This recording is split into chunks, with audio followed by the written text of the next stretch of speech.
episode of The Next Chapter. I'm Fred Hughes. Thank you for joining us. Those of you who've watched the show in the past know I usually start off talking about news and events in the world of books, and have a couple to talk about today. There's a new player that's company, new publishing house that has been formed that I believe, and a lot of my peers believe, is going to shake up the industry. Authors Equity is the name of this new publishing house, and just to sort of give it street creds, three of the people who formed the company, one was just the former CEO of Penguin/Random House Publishing. And the other one was the CEO of Macmillan Publishing. So two of the major publishing houses in the U.S., and they left their publishing houses, or running publishing houses, and they're creating a new major publisher. Like I said, they're calling it Authors Equity Publishing, and it's a sort of going to be a hybrid between the existing small publishers, like my publisher, Chris Kennedy Publishing, and the major trade publications. In the past, your typical publishing house, Simon & Schuster, Macmillan, Penguin Random House, etc. When you submit stories to them, books, whatever, and if they like your book and agree to publish it, they'll offer you an advance. It varies depending on who you are and how noted you are, and then they publish the book. And after you pay off all the fees and everything else associated with publishing the books, then you might make 10 or 15, maybe 20% royalties on the books.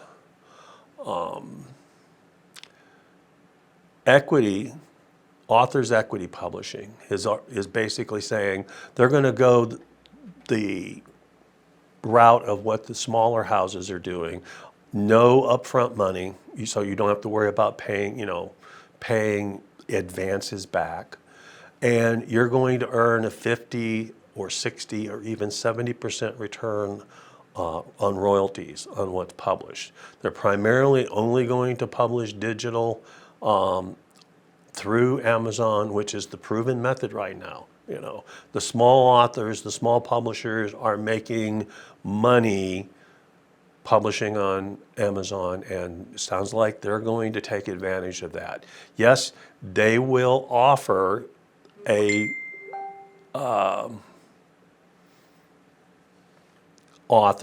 offer them the opportunity to get their books in print on bookshelves, whether that's at Barnes & Noble or Hudson News or whatever. But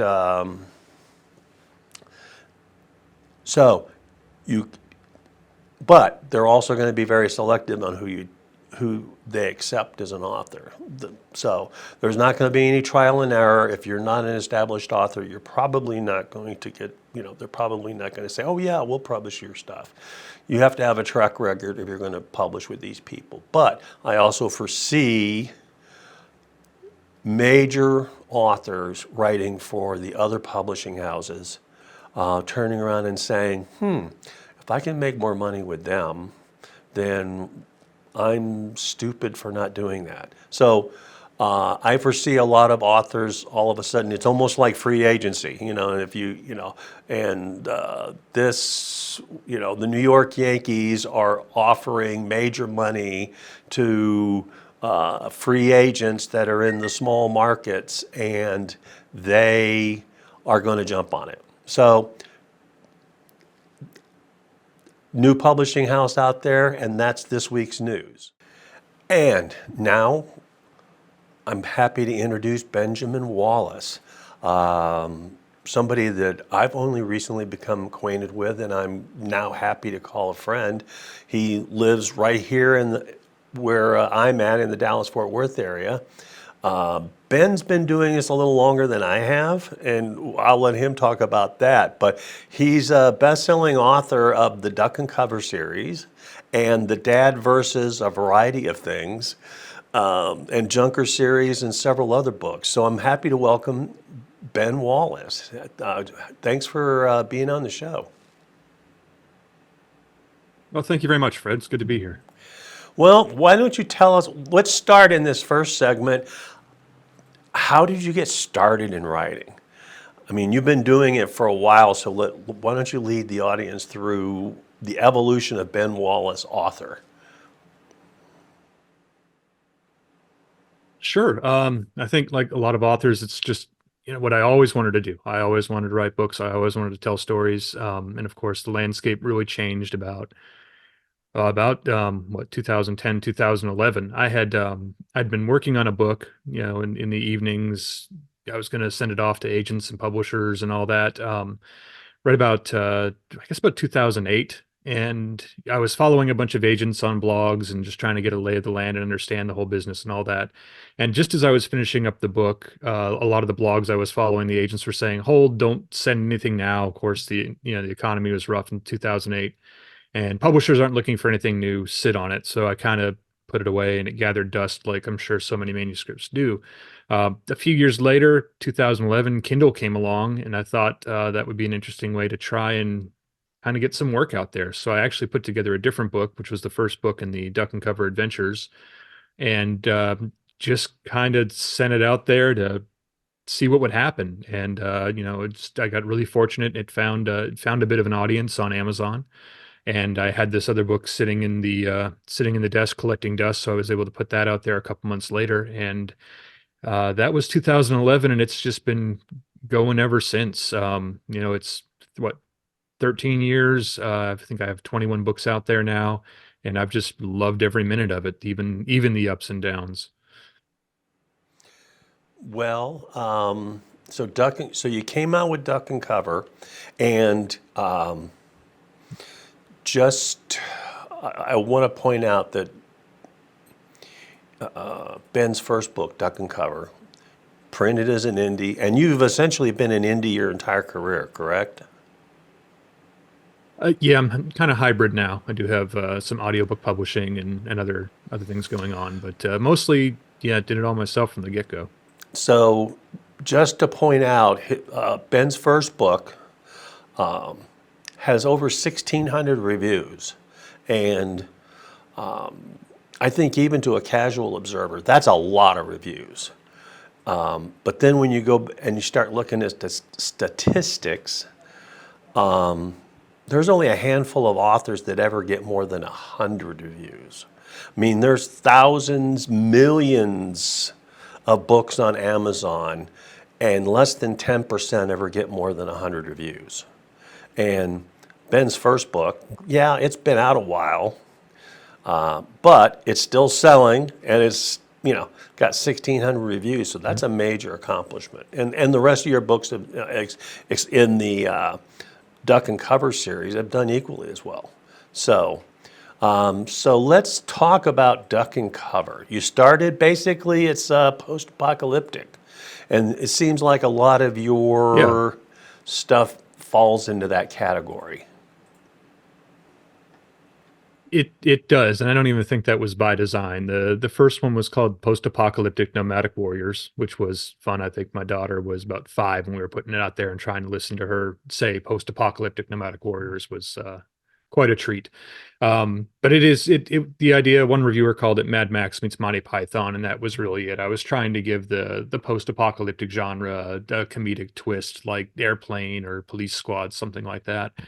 And that kind of rolled into, there are 5 books in that series now.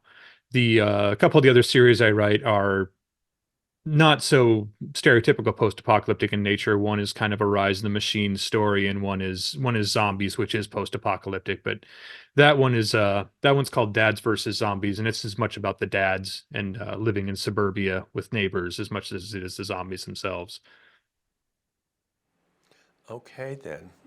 Well, Dad versus zombies, and I want to go into that after we get done with the break because it's not just Dad versus zombies. It's Dad's taking on a variety of things. So, Mhm.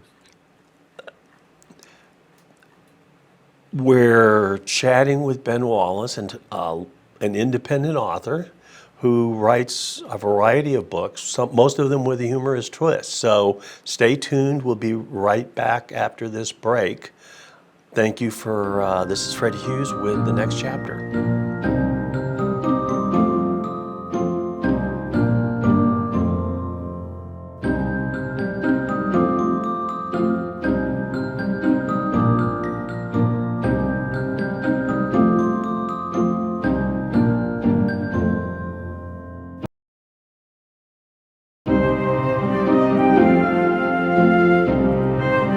Thank you for coming back to see what we're talking about today. I've got Ben Wallace, independent author, post-apocalyptic, that's talking to us today about his book. So we started talking about your different series. So let's continue talking about that, Ben. You started with Duck and Cover. What was next as far as writing was concerned? The first Duck and Cover, the Post-Apocalyptic Nomadic Warriors, was the first book I put out. The second book, the one I mentioned having stuck in the desk, was called Tortugas Rising, which was, and you can kind of see behind me, I'm a big Clive Cussler fan. I like Okay. the thriller genre, and Tortugas Rising was really kind of my take on that kind of story. The everyman kind of have to say, caught in the weird predicament having to save the world. The only difference with my story was my hero was completely ill-equipped and unprepared to do it, and it's kind of him and his best friend that have to kind of work together and count on a lot of luck to pull it off. So that went out right after. The third thing I put out was Dads versus the Grocery Store, which was a short story, and that was the kickoff to the Dads versus series.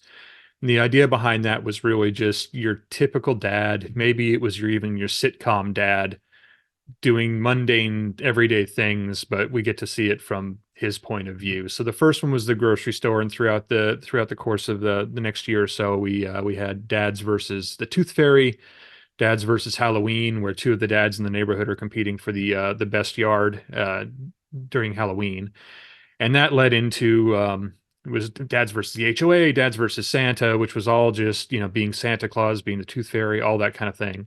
And then it was Dads versus zombies. So all of a sudden, these three idiots are hit with a real threat, and the way I describe it is it's three suburban dads that have to work together to save their families when the zombies rise up, but they've been neighbors for so long they hate each other. They don't get along at all. And that one ended up being a great deal of fun. It's my wife's favorite of everything I've written, so I'm not about to argue with her. It's just three typical dads doing dad kind of behavior in the midst of the zombie apocalypse. So it's as much about those relationships as much about being a dad as it is about surviving the zombies.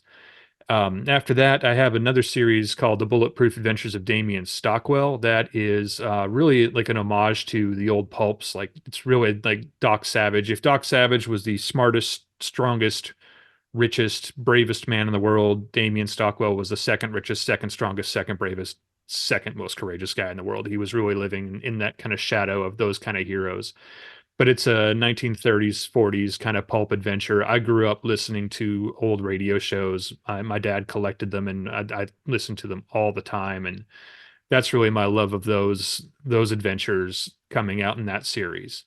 And then the other major series I have is called Shattered Alliance. Once the pandemic hit in 2019, it was really a little difficult to laugh about the end of the world when you kind of saw it going on outside your window to a certain extent. So instead, I went to the future. Or I went to a planet far away and started playing with a space opera. I've always loved that as well. I mean, it's a huge Star Wars fan.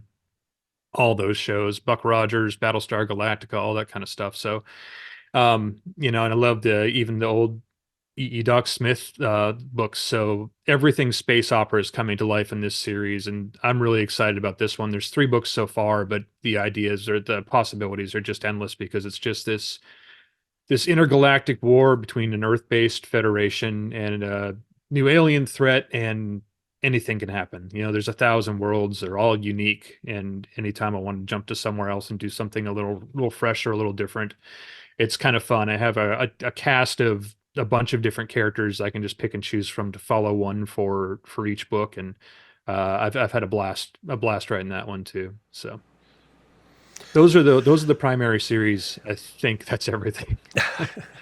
Well, I mean, 20 some odd books. I mean, Mhm. and that, and at the time, I mean, I'm fortunate enough when I started my writing career, I did it after I retired from doing everything else, and literally it was sort of an ultimatum from the wife when I started writing. You're not going to sit on the back deck and smoke cigars and listen to Audible books all day. You have to do something else. So she sort of encouraged me to write a book I had been talking about writing, and that's sort of where I went. But I mean, up until recently, you had always worked full time and sort of squeezed in writing on the side, and still have managed to get 20 some odd books out there. So I always, basically, I feel like a shirker with, the amount of work that I do, and I literally have all day to do it. And you have been so productive, and still have a full-time job. It's almost easier to do when you have to squeeze it in. I found it, there was a lot more incentive to write in the evenings when you worked all day. When you have all day to do it, it certainly takes a lot more discipline to sit down and get it done. When you only have, an hour after the babies go to bed, then yeah, I think I found it a little easier to stick to that kind of schedule. So the first few were written like the kids would go down, they were young, I'd put them to bed, and then I'd be up till midnight, 1 o'clock writing, and then just pass out at the keyboard. But now I have all day, and I don't get as much done as I feel I don't get as much done as I used to. It's funny though. We're, I'm a hybrid also, obviously. I started as an indie. I still write indie, publish some novels independently, and obviously have a mid-level publisher that does a lot of my other books. But it's humorous how a lot of people don't understand that there's a lot of things authors have to do besides writing if you really want to sell books. And aside from, I mean, you're selling books, ebooks, and Audible books direct off your own website to people. You still sell on Amazon, and I know that. But why don't you enlighten like some of the other things that a self-author, an independent author, has to do if he wants to sell any books? We have had quite a run at this. We've experimented with Facebook advertising in the past. We're doing it again now. Like you mentioned, we are now selling ebooks and print direct from our site as well as on Amazon. As far as audio goes, we're still exclusive to Audible. So that is, we still push people there for that. And audiobooks have been great for us for the last 4 or 5 years. They've been amazing. Other things we've done, we've done a lot of Comic Cons. We started going to Artist Alley a few years ago, which was really huge. It was a big thing for us that I regretted not doing it much sooner, because once you're standing there with your books trying to talk to people and tell them what it's about, you have to hone your message so fast. I mean, you get down to, and you start to see what people react to right away. Like you can put things out online, and sometimes they'll get traction, sometimes they won't. But when you're looking someone in the eye and you're trying to explain something to it, you can see the moment they get it, and you can take that message and use it in your marketing from there as well. We have had we just like playing around and having a lot of fun with stuff. So we've put together some silly things like box sets. We have our Duck and Cover Adventures it's 6 books, but we've packed it in an ammo can at Comic Cons and stuff like that. We sell it on our website too. So we have a big steel ammo can with some prints and printouts and stickers from the series, from the books that we've made ourselves, and then even super smart bears are a big problem. But we need to pay some bills here real quick, Ben. So we'll come back and talk more about marketing after the break.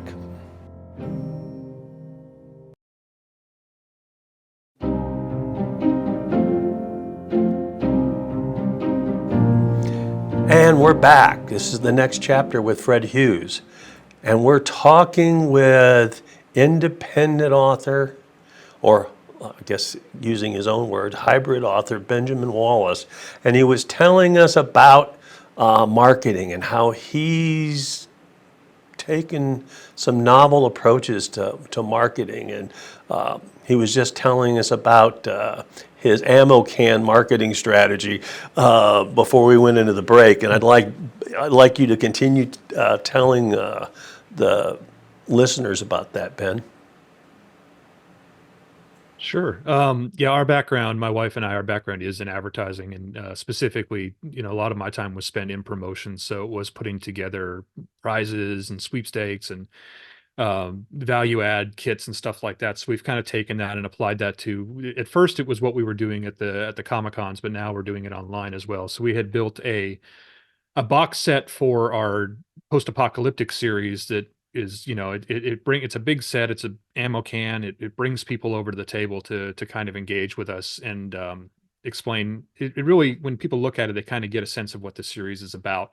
So we've actually done that with our other series as well. We have one for the Rising of the Machines series and our space opera and all that. But taking that opportunity to include some pieces in there, we do branded stickers. When we started doing shows, it was very apparent quickly that a lot of people aren't readers. So we were trying to figure how do we get other people to stop at our table just so we can start talking to them. And we went out and invested in a homemade sticker maker, the Cricut, stuff like that. So we were able to start making a bunch of stickers related to the series. Um, uh, Scenes from the book, inside jokes from the book, stuff like that, and it really became this kind of tipping point for a lot of people to purchase maybe the box set or the collection. And I have the first line of the first book is even a mushroom cloud has a silver lining, and we've paired that with a graphic that people have really kind of taken to. So they love that shirt, they love the sticker. I've even had a few people come up and show me the tattoo, which is really really cool. They've taken that graphic and got it inked on them. So developing certain things from the book to kind of when people walk up to the table when they first encounter it online, when they look at it, they can see what the series is about, what genre it belongs to, and even they get that tone. Like we're running a new campaign for my Shattered Alliance series now, where the headline is "Boldly Going was a big mistake." It was really it's kind of Star Trek, Star Wars, all that together, but it's a humorous thing. So we're trying to convey that tone right away when people see it. And that's what we try to do with all our marketing, whether it be the merchandising, the headlines, the graphics, everything.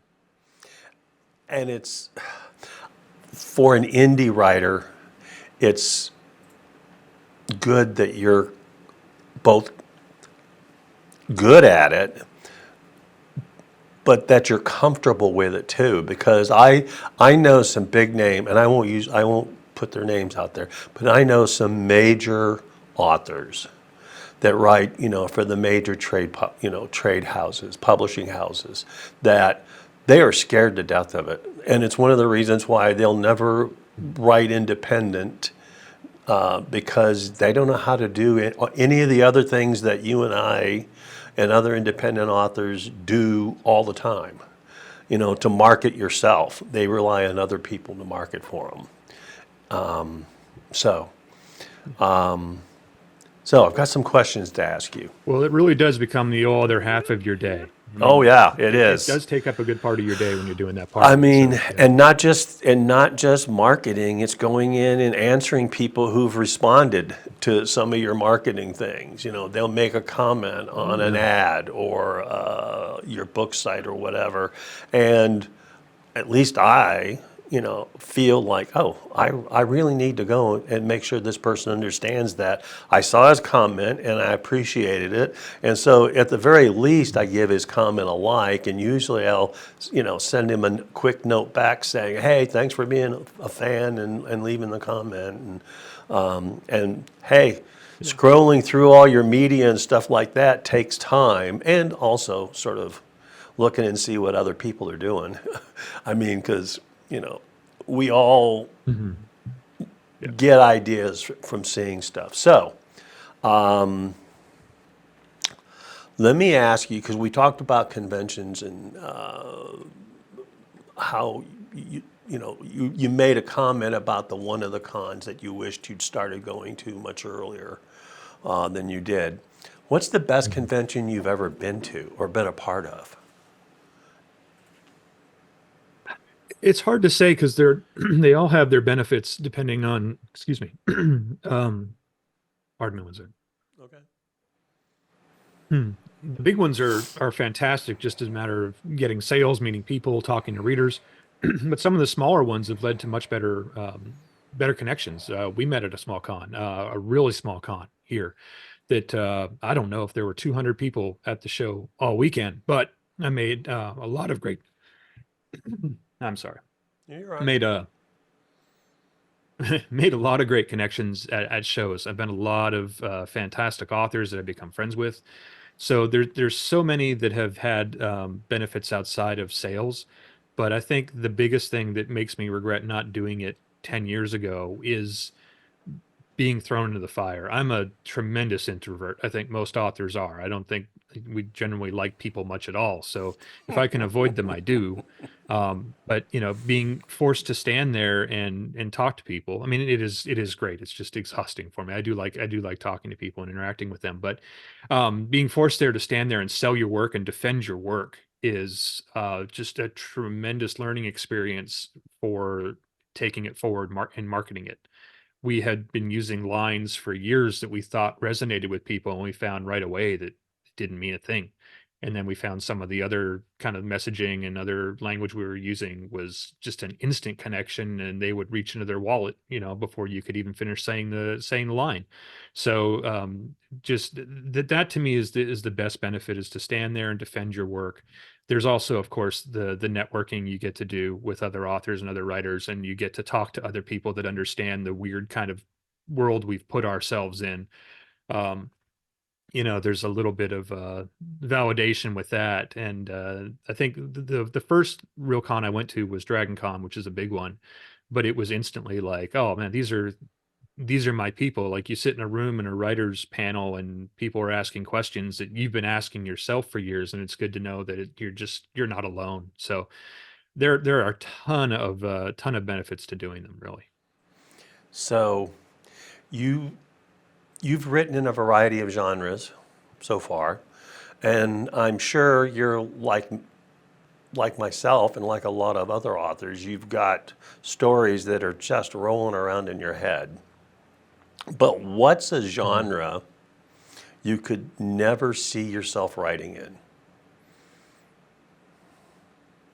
I'll tell you, I tried to write an urban fantasy a few times, and I've almost gotten a novel finished in the genre twice. And I think it intrigues me, but it's not a genre that I was as passionate about. Like, I freaking love the post-apocalyptic movies. They're so bad and so good. Like Omega Man, Mad Max, of course, but even um, Death Truck was a great one.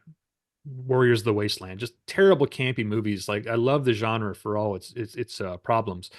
And I think when I wrote those books, when I write the duck and cover books, people see that. Like, I really do like that. When I started writing urban fantasy and trying to make it more humorous, I could even tell that I wasn't a fan of the genre enough to be the one doing that. So there are certain genres that I think I couldn't touch. I do enjoy them, but I don't think I could write in them because I'm just not as passionate about them. Like, I love science fiction, I love zombie horror, and the Shattered Alliance stuff. The space opera has been, just I've been a big fan of that since I was a kid. So it's something I'm intrinsically familiar with and a fan of. Anything outside of that kind of stuff, I think it just feels false. It feels fake, and I'd get sniffed out, caught. I don't want to get caught. I Well, enjoy doing this too and much. and I agree with you because we both talk to a lot of writers, and I actually gotten into arguments with some of my fellow other people that write for my publisher, that they like, oh, I'm going to write fantasy because fantasy sells. And I get into an argument with them. Yeah, but what are you passionate about? What do you care about? What do you think you're good at Mhm. writing? And they go, well, yeah, I can be good at writing fantasy. And I'm going, can you? If you don't have a passion about it, can you be good at writing it? So I understand that. One Maybe they last, can. I don't think I could. I Yeah, couldn't do it. I don't think I could. One last question before we get into the break. All of us do it that are authors.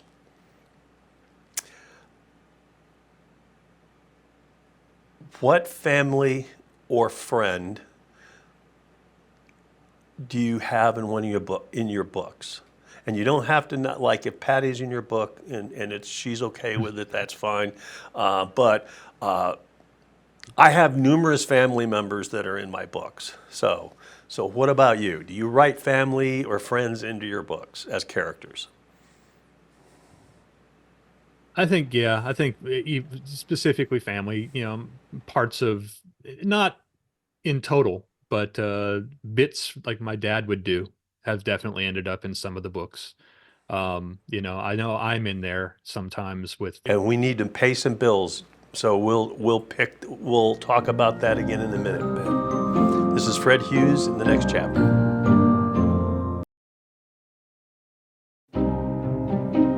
Okay, we're back. This is the next chapter with Fred Hughes, and we're speaking with Ben Wallace. And I had to cut him off before he could finish his answering the last question. We were talking about family members and friends that we write into our books or stories. So, and I apologize for that, cutting you off there, Ben. But hey, I like to keep the lights on, so we had to pay some bills. So you were talking about family and friends and books. So let's continue that. Oh, you probably saved me by cutting me off. I was probably going to say too much. So certainly people I know end up in there. Well, But I probably best not to say who they are. I have to tell this story as a part of it because every one of my kids are in my main series, Prince of Britannia, and they're using their names. Sometimes I alter it slightly, but the humorous story is my daughter, our oldest kid, was a principal character in the book and an important character in the book. And we got into a fight while I was in the middle of writing one of the books, and I killed her off. I mean, it's just like, all right, nope, you're dying. So yes, my daughter was a character in one of my books, and she made me mad, and I killed her off. So, I guess it's better than being written out of the will. oh that's true. The so, what are you working on right now? What are you writing right now? Well, I'm working towards a couple new novels this year, but one of the things I'm really enjoying, as you mentioned earlier, I've gone to direct sales, so that actually makes short stories pretty viable again for selling them through Amazon at 99 cents wasn't getting me anywhere, but now it makes a lot more sense doing it direct. So I've actually put out a few short stories in the last couple months. I have my series Junkers is based around a team of people that take down runaway robots when your robot goes on a killing spree. This is kind of the Ghostbusters, the people down the street you call to stop it. So I'm doing a series of short stories that are just kind of them taking down individual machines. And the first one was called Chum, which is a sewer robot. And I'll be releasing a new one just the next couple weeks about them taking on a Bigfoot mascot robot at a national park that's kind of gone on the fritz. So and then I also have some new duck and cover short stories coming out as well. I have a band in the series called Harmageddon. I'll be doing a big launch at the end of the month for a new story with that. I actually have one of my readers formed a band called Harmageddon, and they've released an album as the band. So that'll be available at the same time as the story at the Well, end of this month. So I'm that's really too excited cool.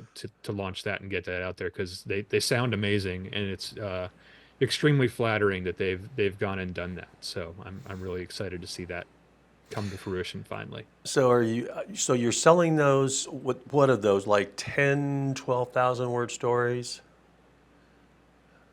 Some of them, the first one they're varying length. Chum is